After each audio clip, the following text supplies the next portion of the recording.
Dani ഇപ്പോൾ ചേരുന്നു. Dani, ഈ സുഭദ്രയെക്കുറിച്ചുള്ള വിവരങ്ങൾ അതും ശേഖരിക്കുന്നതിന് നമുക്ക് പരിമിതികൾ ഉണ്ട് എന്ന് വേണമല്ലോ മനസ്സിലാക്കാൻ. ഡാനി ഇപ്പോൾ ഉള്ളത് സുഭദ്രയുടെ വീടിനടുത്താണോ? എവിടെയാണ്? ആരാണ് ആദ്യമേ സംസാരിച്ചത്? എന്തൊക്കെ വിവരങ്ങൾ നമുക്ക് ശേഖരിക്കാൻ സാധിച്ചു?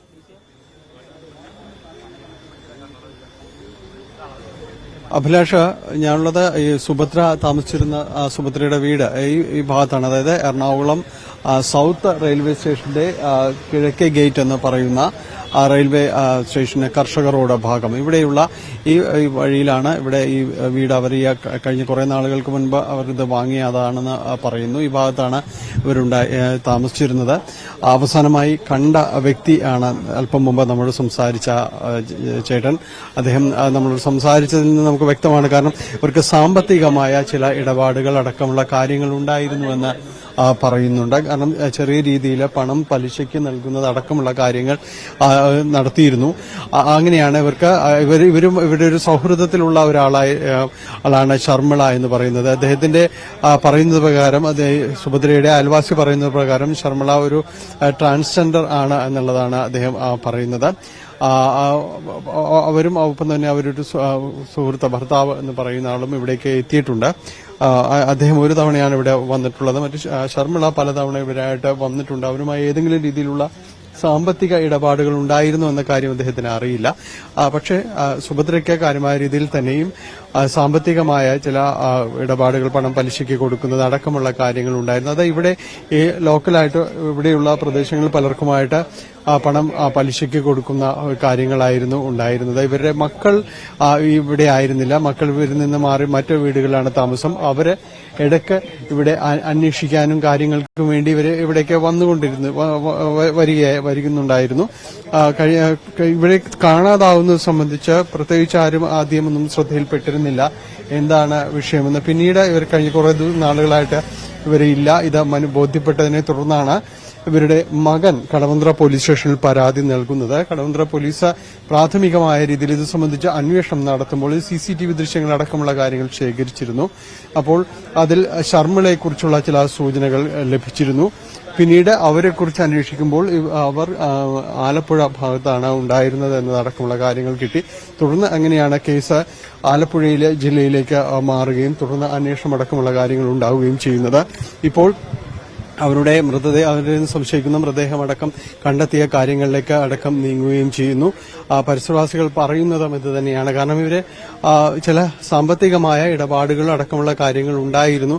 അതിനപ്പുറത്തേക്ക് വലിയ രീതിയിലുള്ള ഒരു മറ്റുള്ളവരുമായിട്ടുള്ളൊരു ഇടപെടൽ കാര്യങ്ങളൊന്നും ഉണ്ടായിരുന്നില്ല. ചില അടുപ്പങ്ങൾ, സൗഹൃദങ്ങളെല്ലാം തന്നെ ഉണ്ടായിരുന്നു. പരിസരവാസികളും എല്ലാവരുമായിട്ട് അടുപ്പമുള്ള ഒരാൾ തന്നെയായിരുന്നു. പക്ഷെ കൂടുതൽ കാര്യങ്ങളൊന്നും അവരോട് പറയുകയോ മറ്റു കുടുംബകാര്യങ്ങൾ വ്യക്തമാക്കുകയോ ഒന്നും തന്നെയും ഉണ്ടായിരുന്നില്ല.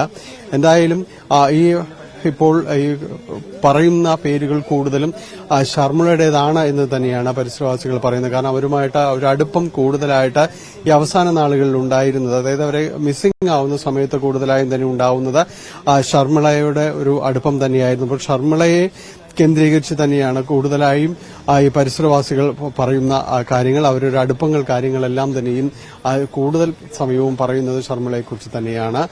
ഇപ്പോൾ നമ്മൾ അവിടെ ആലപ്പുഴയിൽ സംശയിക്കപ്പെടുന്ന പേരുകളിലും അത് തന്നെയാണുള്ളത്.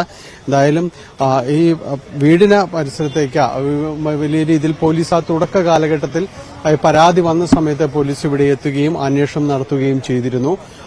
പരിസരവാസികളെ അടക്കം എന്താണ് നിങ്ങൾക്ക് പറയാനുള്ളത്? കൃത്യമായ വിവരങ്ങളടക്കം പോലീസ് ശേഖരിക്കുകയും അവർക്ക് അറിയാവുന്ന കാര്യങ്ങൾ പറയുകയും ചെയ്യുന്നു. ഇപ്പോൾ അല്പസമയം മുമ്പ് സംസാരിച്ച ജഷ്നെ പോലെ അദ്ദേഹം പറയുന്ന പോലെ ശർമിളയെക്കുറിച്ച് അവർക്ക് അറിയാവുന്ന കാര്യങ്ങൾ, ശർമിളയുമായിട്ടുള്ള ഒരു സൗഹൃദങ്ങൾ ഏറ്റവും കൂടുതലായിട്ട് കഴിഞ്ഞ ഇടെ കൂടുതലും കണ്ടത് ശർമിളയുമായിട്ടുള്ള ഒരു ബന്ധങ്ങളെല്ലാം തന്നെയായിരുന്നു. അപ്പോൾ അത്തരം കാര്യങ്ങളെല്ലാം അവർ പറയുകയും ചെയ്തു. ഇതിനെ തുടർന്നാണ് ഈ ഒരു അന്വേഷണം ആ രീതിയിലേക്ക് ശർമിളയെ കേന്ദ്രീകരിച്ച അടക്കമുള്ള കാര്യങ്ങളിലേക്ക് നീങ്ങുകയും ചെയ്തിരുന്നത്. ഇപ്പോൾ ഇവരും സൂചനകൾ തുടക്കത്തിൽ നൽകിയ ആ സൂചനകളിലേക്ക് തന്നെയാണ് കാര്യങ്ങൾ എത്തി നിൽക്കുന്നത് എന്ന് അവർ വ്യക്തമാക്കുകയും ചെയ്യുന്നു. എന്തായാലും കഴിഞ്ഞ ഏതാണ്ട് ഒരു മാസത്തോളം എത്തുന്ന ഒരു അന്വേഷണം അത് ഇപ്പോൾ അവരുടെ ഒരു മരണവിവരം എന്ന രീതിയിലേക്ക്, കൊല്ലപ്പെട്ടു എന്ന രീതിയിലേക്ക് അടക്കമുള്ള വിവരങ്ങളിലേക്കാണ് എത്തി നിൽക്കുന്നത്. അഭിലാഷ്. യെസ്, എന്തായാലും ഡിവൈഎസ്പി ഇപ്പോൾ അവിടെ മാധ്യമങ്ങളെ കാണുന്നുണ്ട്. അദ്ദേഹത്തിന്റെ പ്രതികരണം കൂടി നമുക്ക് ശ്രദ്ധിക്കാം. ചില കാര്യങ്ങൾ നമുക്ക് ഇപ്പൊ വെളിപ്പെടുത്തുന്നതിൽ ചില സാങ്കേതികമായിട്ടുള്ള ബുദ്ധിമുട്ട് അത് അന്വേഷണത്തെ ബാധിക്കും. കസ്റ്റഡിയിൽ ആരും തന്നെ ഇല്ല. ഈ നമ്മൾ ഒരു സംശയിക്കപ്പെടുന്ന ആൾക്കാരെ നമ്മൾ കസ്റ്റഡിയിൽ എടുത്തിട്ടില്ല. ഏതാ ഇപ്പൊ അതിന്റെ കാര്യങ്ങൾ നമുക്ക് നോക്കുകയാണ്. അപ്പൊ ഇത് പല സഹായകരമായ പല അന്യ സംസ്ഥാനം വരെ കേന്ദ്രീകരിച്ച് നമുക്ക് ചെയ്യേണ്ടിയിരിക്കുന്നു. ഇല്ല, അത് നമ്മളത് നടത്തുന്നേ ഉള്ളത്. ഇതില് ശർമ്മള എന്ന് പറഞ്ഞ സ്ത്രീ നമ്മൾ സംശയിക്കപ്പെടുന്ന ഒരു ഉടുപ്പി സ്വദേശിയാണ്, കർണാടകക്കാരിയാണ്. അതേപോലെ മാത്യൂസ് എന്ന് പറയുന്നത് നമ്മുടെ ഇവിടെ കാട്ടൂർ സ്വദേശിയാണ്. നമ്മുടെ അന്വേഷണത്തിൽ കണ്ടെത്തിയിരിക്കുന്നത് ഇത് നമ്മളിപ്പോ കൊലപാതകം എന്ന് പറഞ്ഞത് ഇപ്പൊ ഇവിടുന്ന് കാണാതായിരിക്കുകയാണ്. എന്താണ് ഇതിൽ സംഭവിച്ചെന്നുള്ളതിനെ പറ്റി മാത്രമേ നമുക്ക് ആ വാക്ക് തന്നെ ഉപയോഗിക്കാൻ പറ്റുള്ളൂ. കൊലപാതകം എന്നുള്ള വാക്ക് തന്നെ അത് ഒരു മുൻവിധിയോടുകൂടി പറയുന്നത് ശരിയല്ല. അത് അന്വേഷണത്തിൽ നിൽക്കുന്ന കാര്യങ്ങളാണ്. അത് സാങ്കേതികമായ ബുദ്ധിമുട്ടുണ്ട് വെളിപ്പെടുത്തുന്നതിൽ. അത് എന്നാണത് നടന്നുള്ളതിനെ പറ്റി നമ്മൾ വിദഗ്ധപരമായിട്ടുള്ള ഉപദേശം അഭിപ്രായം നമുക്ക് കിട്ടേണ്ടിയിരിക്കുന്നു. 4-ാം തീയതി ഇവരെ കാണാതായി. ഇവരെ ഒരു 2-3 ദിവസം ഇവിടെ ഉണ്ടായിരുന്നു. അതിനുശേഷം എന്നാണെന്നുള്ളത് മറ്റുള്ള ആൾക്കാരെ കൂടി കണ്ടു ചോദിച്ചു കഴിഞ്ഞാലേ മനസ്സിലാവുള്ളൂ. ഇതുവരെ നമ്മുടെ അന്വേഷണത്തിലില്ല. നമ്മളതെല്ലാം നോക്കിയതാണ്. കുഴി എടുപ്പിച്ചതിന്റെ ഉദ്ദേശം നമുക്ക് അനുമാനിക്കാൻ.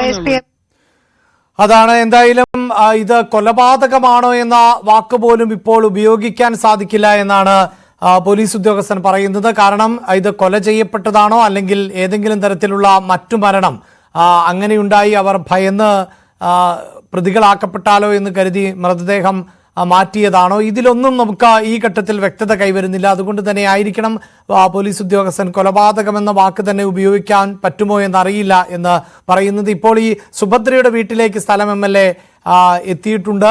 അതിന്റെ ദൃശ്യങ്ങൾ ടി ജെ വിനോദ് അടക്കമുള്ളവർ എത്തിയിട്ടുണ്ട് എന്നതാണ് നമുക്ക് ഡാനി ഇപ്പോൾ അവിടെ നിന്ന് നൽകുന്ന ദൃശ്യങ്ങളിൽ നിന്ന് വ്യക്തമാകുന്നത്. എന്തായാലും എറണാകുളം കടവന്ത്ര സ്വദേശിയായ സുഭദ്രയെ കാണാനില്ല എന്ന പരാതി കഴിഞ്ഞ മാസം 4-ാം തീയതി മുതൽ ആണ് സുഭദ്രയെ കാണാതായത്. 6-ാം തീയതിയോടുകൂടി ഔദ്യോഗികമായി പരാതി ലഭിക്കുന്നു. മക്കളുമായി അത്ര അടുപ്പത്തിൽ അല്ലെങ്കിൽ മക്കളൊപ്പം താമസിച്ചിരുന്നില്ല എന്നാണ് മനസ്സിലാക്കുന്നത്. അതുകൊണ്ട് തന്നെ 2 ദിവസം വൈകിയാണോ പരാതി ലഭിച്ചത് എന്ന സംശയമുണ്ട്. പരാതി ലഭിച്ചതിനെ തുടർന്ന് പോലീസ് നടത്തിയ അന്വേഷണത്തിൽ സുഭദ്രയുടെ മൊബൈൽ ഫോൺ കേന്ദ്രീകരിച്ചുകൊണ്ടായിരുന്നു അന്വേഷണം. അങ്ങനെയാണ് ആലപ്പുഴയിലേക്ക് എത്തുന്നത്.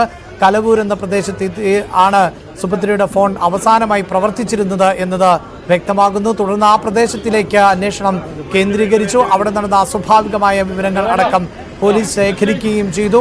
അങ്ങനെ ഉള്ള അന്വേഷണത്തിൽ ആണ് അവിടെ ഷർമിള മാത്യൂസ് എന്നിവർ വാടകയ്ക്ക് താമസിച്ചിരുന്നു. അവർ എപ്പോഴും അവിടെ എത്താറില്ല എന്ന് മനസ്സിലാക്കുന്നു. ആ ദമ്പതികളുടേത് എന്നാണ് കരുതേണ്ടത്.